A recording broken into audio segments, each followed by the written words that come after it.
Halo semuanya, sawadee-krap, apa kabar? Semoga kabar kalian selalu baik dan juga sehat. Selamat datang di segmen analisa. Sekarang kita kembali perbaharui mengenai analisa dari kasus pembunuhan di Subang, Jawa Barat. Dan yang hari ini akan aku lebih banyak bahas adalah mengenai Danu ya. Dan akan aku bandingkan dengan beberapa keterangan dari Pak Yosep juga. Kenapa aku membahas Danu? Karena menurut aku dari hasil temuan di lapangan yang sudah beredar di media massa, kita tidak bisa pungkiri bahwa ada dua bukti yang cukup memberatkan Danu. Yang pertama adalah mengenai DNA Danu yang ditemukan di salah satu puntung rokok dari berbagai merek yang ditemukan di lokasi kejadian. Dan kedua juga mengenai gonggongan dari anjing pelacak yang sepertinya mencurigai Danu pada saat dilakukan oleh TKP juga. Itu adalah dua fakta yang harus kita pertimbangkan juga. Tapi tentunya ini semua dengan menjunjung tinggi azas praduga tak bersalah. Takutnya ini adalah framing, bukan kenyataannya. Oke, dan yang akan aku bahas kali ini pertama adalah video dari wawancaranya Mbak Poppy Amalia ya.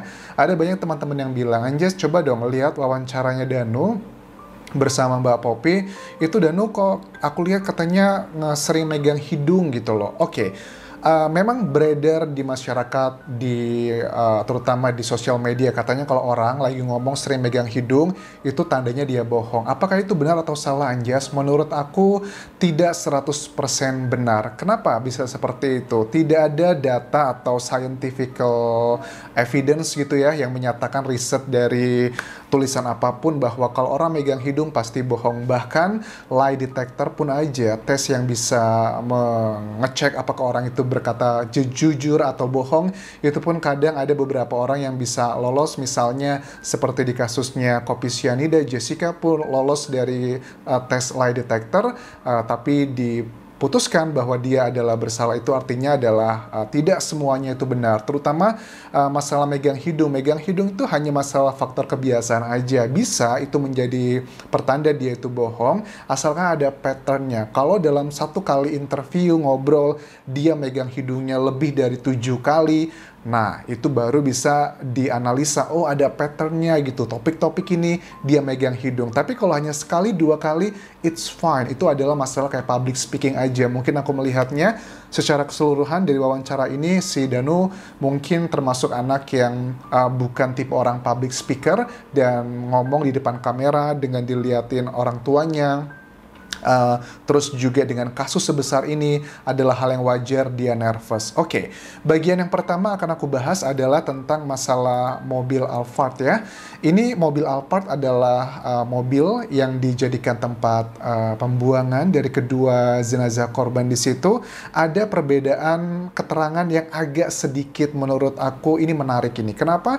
Aku sangat fokus kepada bagian awal-awal kejadian karena dari situ itu bisa memberikan petunjuk kira-kira siapa yang berbicara benar, siapa yang tidak berbicara benar. Ini mengenai jendela mobil Alphard tersebut. Dari Pak Yosep mengatakan bahwa semua jendelanya itu terbuka, tapi aku tangkap dari wawancaranya Danu di sini, Danu menyatakan sepertinya hanya sebagian aja yang terbuka, padahal kedatangan mereka walaupun berbeda, paling bedanya dalam hitungan menit. Artinya apa? Kalau ini beneran terjadi dua perbedaan tersebut, memang awalnya terbuka, kemudian tertutup sebagian, artinya ada orang di jam tujuan tersebut yang menutup kaca mobil dari Alphard tersebut, yang itu bisa memberatkan ya tugas kepolisian dengan sidik jarinya.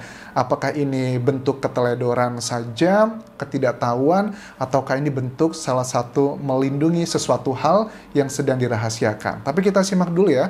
Keterangan pertama adalah dari Pak Yosep mengenai mobil Alphard tersebut, pintu kacanya tertutup atau tidak. Langsung saya lihat itu si jendela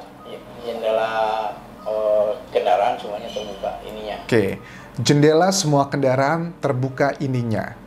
Kaca-kacanya terbuka, tapi kebetulan saya Kaca-kacanya semua terbuka. Jelas ya apa yang dikatakan Pak Yosep, semuanya terbuka. perasaannya mau angkat ya, pegang. Oke, itu adalah cerita lain lagi. Kemudian aku bandingkan dengan pernyataan Danu pada saat wawancara dengan Mbak Poppy Amalia. Kita simak berikut ini. Itu kalau dilihat itu kacanya kebuka sebelah sini.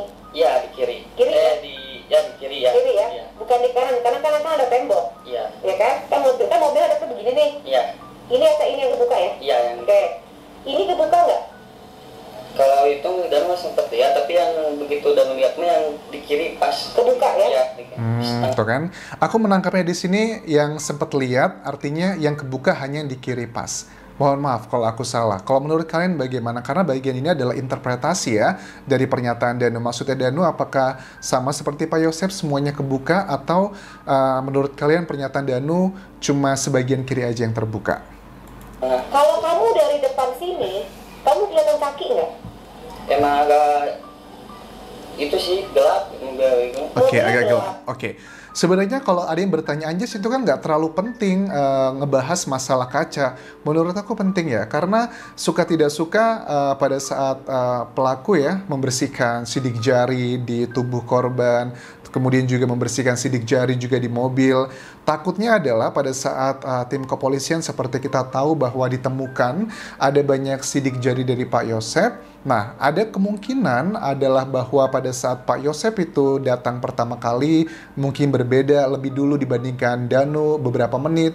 Pak Yosep itu menutup kacanya. Nah, dari situ alasannya kenapa kepolisian menemukan banyak sidik jari dari Pak Yosep. Apakah ini bentuk ketidaktahuan ataukah ada sesuatu yang lainnya? Tentunya ini adalah menjadi bahan penyidikan sekarang oleh tim Bareskrim sendiri. Oke, itu adalah yang pertama ya. Ini adalah masih dalam tahap penyidikan. Bagian yang kedua aku bahas adalah mengenai wawancara dari Danu berikut ini. Begitu. Danu berarti pada malam itu tidak ada kaitan ya? Iya. Danu ada di rumah dan ada ibu kan? Nah, di sini Danu menjelaskan bahwa pada saat ditanya Mbak Popi ya, Danu pada malam itu tidak ada kaitan dan malam itu bersama ibu di sini ya. Ini berhubungan dengan beberapa hari lalu ya pada saat ketiga kakak korban yang salah satunya merupakan ibu dari Danu itu dilakukan pemeriksaan di Polsek Subang selama 5 jam. Di sana ada beberapa pertanyaan yang mungkin lebih diklarifikasi. Misalnya apakah benar Danu di tanggal 17 malam tersebut ibu melihatnya tidur di rumah karena dugaan dari kepolisian kan dari hasil otopsi yang pertama bahwa Amel itu meninggal di jam 5 pagi tanggal 18 Agustus sementara almarhumah Ibu Tuti meninggal jam 12 malam atau sekitar 5 jam sebelum meninggalnya Amel sendiri. Jadi ketiga kakak korban tersebut ditanyakan, dikonfirmasi dari keterangannya Danu apakah benar atau tidak, itu adalah alasannya. Dan sepertinya kalau aku lihat dari wawancara ini keterangan dari ketiga kakak tersebut sepertinya mengiyakan benar bahwa Danu tinggal di situ, bahwa Danu memang tidur malam itu. Saya melihatnya, kenapa aku menilainya seperti ini? Karena berdasarkan keterangan dari berbagai media massa, cenderungnya memang dari ketiga kakak korban ya lebih pro ke Danu begitu. Tapi aku nggak tahu apakah ini sama yang dikatakan di media massa dengan yang dikatakan di berita acara pemeriksaan. Oke, kita lanjutkan lagi wawancara Danu. Iya, dan juga takut salah kan gitu. Pasti mama bangunin sama kakak gitu, Danu kena. Ya bilangnya Amel kena diculik, kena gitu. Kan otomatis kan Danu bangun. Berarti Danu tuh tidur ya di situ pagi ya? Dan ibu lihat ya Danu tidur ya? Oke. Pas tidur, oke. Terus udah Danu ke sana. Iya. Danu ke sana, ibu ikut nggak? Pada saat Danu Mbak Popi bilang ke ibunya, berarti ibu lihat Danu tidur ya, kemudian Danu kan ngusap hidung kan ya. Apakah ini salah satu bentuk kebohongan Anjas? Menurut aku ya, pada saat melihat ini nggak bisa kita melihat seseorang itu bohong atau tidak hanya dari satu bahasa tubuh aja megang hidung atau enggak. Karena faktanya banyak kok para koruptor juga yang banyak bohong, punya public speaking yang bagus tapi ternyata mereka bohong. Jadi sama sekali kita tidak bisa menjudge seseorang bohong atau tidak hanya dari faktor kebiasaan megang hidung ya. Kalau ritmenya itu banyak, 7 kali, 8 kali, ya ada kemungkinan. Tapi kalau cuma 1-3 kali, it's fine. Itu masalah kebiasaan aja gitu.